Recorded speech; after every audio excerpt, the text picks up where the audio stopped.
में ध्यानस्थ थे तो भगवान को देखा था कि अब तो चोरी बिल्कुल ना हुई, क्योंकि जी अपशगुन हो गया। चोरों को अगर साधु महात्मा मिल जावे तो अपशगुन है उनके लिए तो, और सच में ही उनकी चोरी सफल ना हो पाई। तो गुस्से से तो भरे ही थे, तो उनने भगवान को खूब गालियां दी लौटते समय।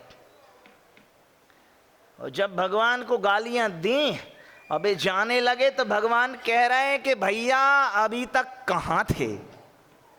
क्या मतलब? अरे मतलब जे कि तुम जल्दी क्यों ना आए, तुम जितनी देर लगाते मेरा कर्म कटने में उतनी देर होती कि नहीं होती। तुम्हारी वजह से मुझे यहां और ठहरा रहना पड़ता। अच्छा हुआ कि तुम आ गए, हालांकि थोड़ी देर से आए। जल्दी आते तो मैं यहां से जल्दी चलता बनता, कुछ दूसरे और लोग ढूंढता। भगवान तो इस ढंग से सोचते हैं कि नहीं सोचते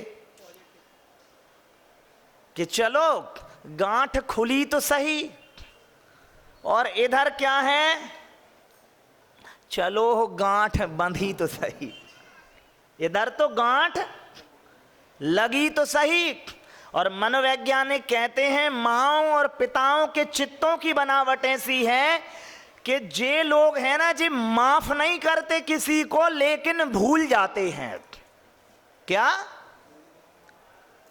जे माफ नहीं करते हैं भूल जाते हैं, लेकिन माताएं माफ तो कर देती हैं लेकिन वे भूलती नहीं है। तो समस्याएं दोनों अनंतानुबंधी दोनों की यही है।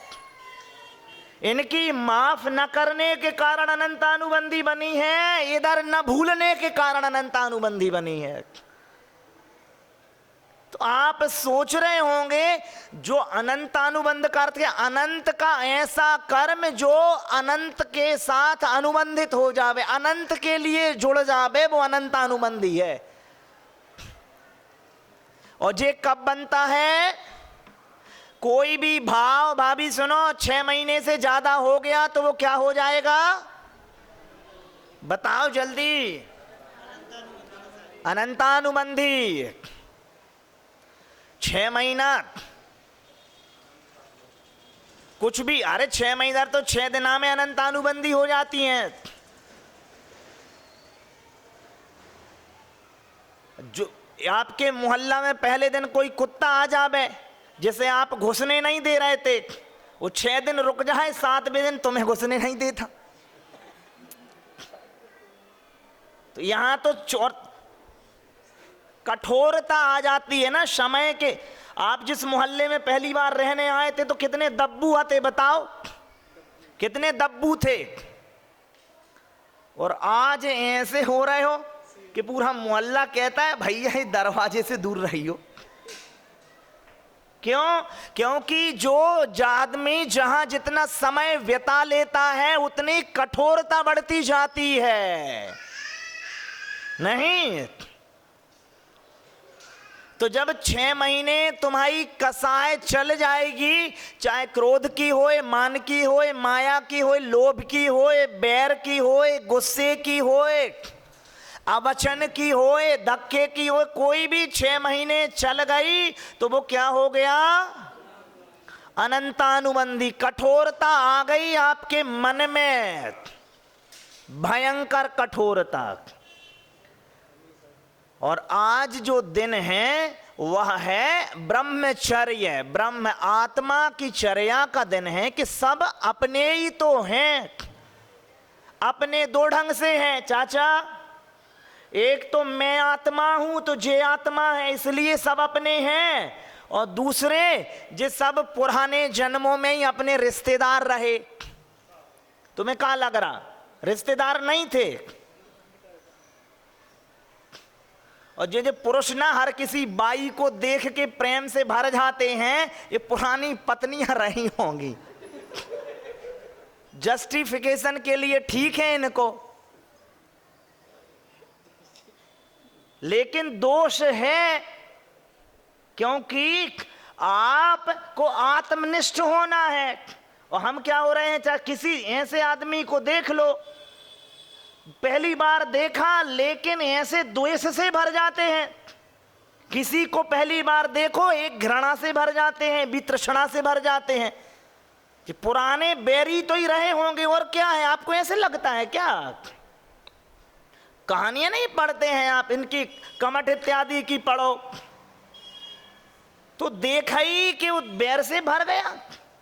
उधर से भी देवता जा रहे हैं, उधर कृष्ण का लड़का पैदा हुआ है, द्वेष से भर गया कि ये तो पुरानी बैरी थे।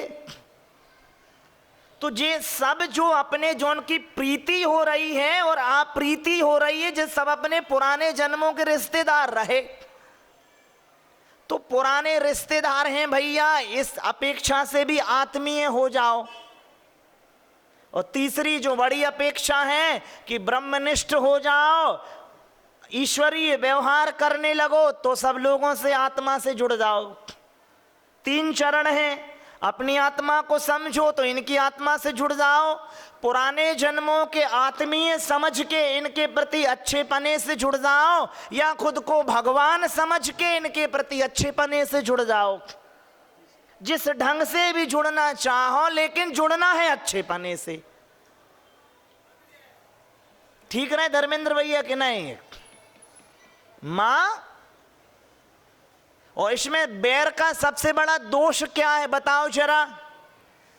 बैर का जो तुम्हारे बंध गए हैं उसका सबसे बड़ा दोष ये है कि तुम्हें वो अतीत से बांधे रखता है। किससे बांधे रखता? तुम्हें अतीत से बांधे रखता है। और जीवन तो गति में है। मनुष्य पर्याय को हमने क्या कहा? गति। गति शब्द नहीं चुना। तो गति का मतलब क्या होता है बतावंडी भैया? चरे वेती, चरे वेती, चलते रहो चलते रहो। गति कहा कि नहीं कहा बताओ? आदमी के होने की या जीवात्मा के होने की 4 ही स्थितियां हैं जिन्हें हम बच्चों को भी सिखाते। बेटा 4 गति होती हैं। तो गति का मतलब होता है मां बढ़ते रहना। चरे वेती, चलते रहो और चलते रहो। यह कैसा ही है कि नहीं है? लेकिन जो बैर के माध्यम से अतीत से बंध गया है, खूंटा से बंधा वो। कैसे बंध गया? एक ऐसा खूंटा और जिससे बैल बंधा है कि उसकी रस्सी मीलों लंबी है। मीलों लंबी रस्सी हो जाए कौन? बैल की या गाय की, तो क्या उसे ये मानेंगे कि वो खूंटा से नहीं बंधा है? बताओ चाचा। अरे मीलों ही सही, बंधा तो खूंटा ही से है कि नहीं है? तो आपके जो बैर हैं वो आपको ऐसे बांध लेते हैं। और जैसे ही आप निकल गए हो, सोना गिरता को मालिक ने पीछे ग्वालियर में खींचा रस्सा, सो बैल कहां खींचेगा? चलिए एक महात्मा अपने शिष्यों के साथ में, हाँ, एक महात्मा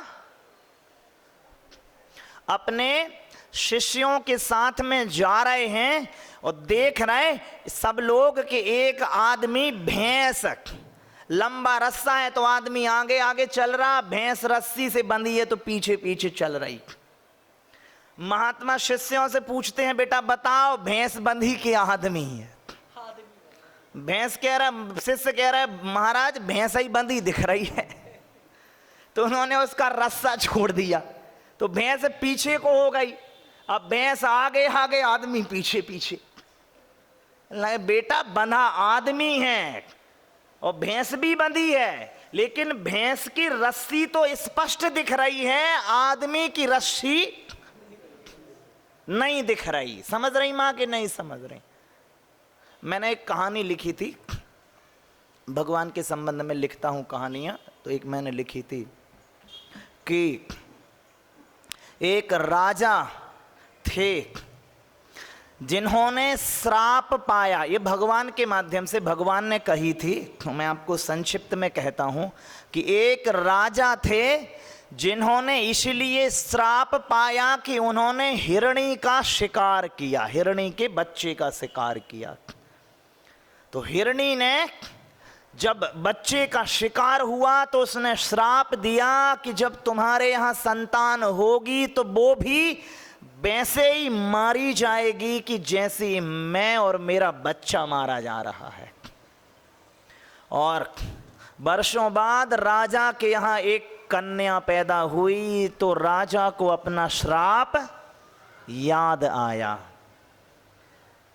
कि यदि हिरण और उसके बच्चे की तरह स्वतंत्र यदि मेरी बिटिया घूमेगी तुझे मारी जाएगी, तो उसने उसके लिए एक पिंजरा बनवाया। झूले के ऊपर पिंजरा डाल दिया, आसान था। थोड़ी बड़ी हुई तो पिंजरे को घर के ऊपर डाल दिया। थोड़ी और बड़ी हुई तो पिंजरा बड़ा करके आंगन तक बढ़ा दिया। और बड़ी हुई तो एक जादूगर से मिलके राजा ने वो पिंजरा मीलों लंबा करवा दिया। कर सकते हैं, फैल जाओ, फैल जू करते जाओ, करते जाओ। अब बताओ, और पिंजरा इतना फैल गया है कि राज्य की सीमाओं के बाहर पहुंच गया। अब वो कन्या इस भाव से जी रही है कि मैं स्वतंत्र हूं। अब बताओ ठीक से कि वो कन्या स्वतंत्र है कि पिंजरे में है। लेकिन पिंजरे इतने दूर हो गए हैं, सलाखें, कि वे दिखते नहीं हैं। तो क्या चाचा सलाखों का ना दिखना पिंजरे का ना होना है? पिंजरे तो हैं कि नहीं हैं? हम सभी इसी तरह से बंधन में हैं, लेकिन वे दिखते नहीं हैं। तो दिखते नहीं हैं इसका अर्थ ये नहीं है कि आप कोई अबंधक हो। अबंधक तो वो ही होगा जो ब्रह्मनिष्ठ है। और ब्रह्मनिष्ठ के लिए इसलिए महाराज साहब लिखते हैं, कुंद कुंद महाराज साहब लिखते हैं, जो पश्यति अप्पाड़म पश्यति जिन शासनम सब्बम, कि जो आत्मा को जानता है वो ही समस्त जिन शासन को जानता है। बताओ अब किसको जानना है? अपने को जानना है, दूसरे को तो जानना है ही नहीं। तुम समस्त को जान लोगे। महाराज साहब एक दूसरी जगह लिखते हैं कि जो आत्मज्ञ हैं, आत्मज्ञ को समयज्ञ लिखा है। समय मतलब आत्मा, समय सार, आत्मा का सार। तो जो समयज्ञ हैं वो ही सर्वज्ञ हैं। ये कौन लिखता है? कुंद कुंद महाराज साहब लिखते हैं। और हम पर की अपेक्षा रखते हैं तो क्या हुए? पर की अपेक्षा, जो पर से जुड़ा हुआ वो क्या है? व्यभिचारी। और जो श्वास से जुड़ा हुआ वो क्या है? ब्रह्मचारी। तो इसके तीन अर्थ हमने कर दिए हैं। समय भी हो रहा है खूब, लेकिन मां जब भी दुख के अवसर बने तो खुद को भगवान की भूमिका में ले आना कि मैं भगवान हूं, और भगवान के प्रति कोई इस ढंग का जो बेढंगा व्यवहार है कोई करता तो भगवान क्या करते? दुखी होते कि सुखी होते? गाली देते कि गीत गाते? उत्साह से भरते कि उदास हो जाते? जो भी भगवान करते सो अपन को क्या करना है? वो ही करना है।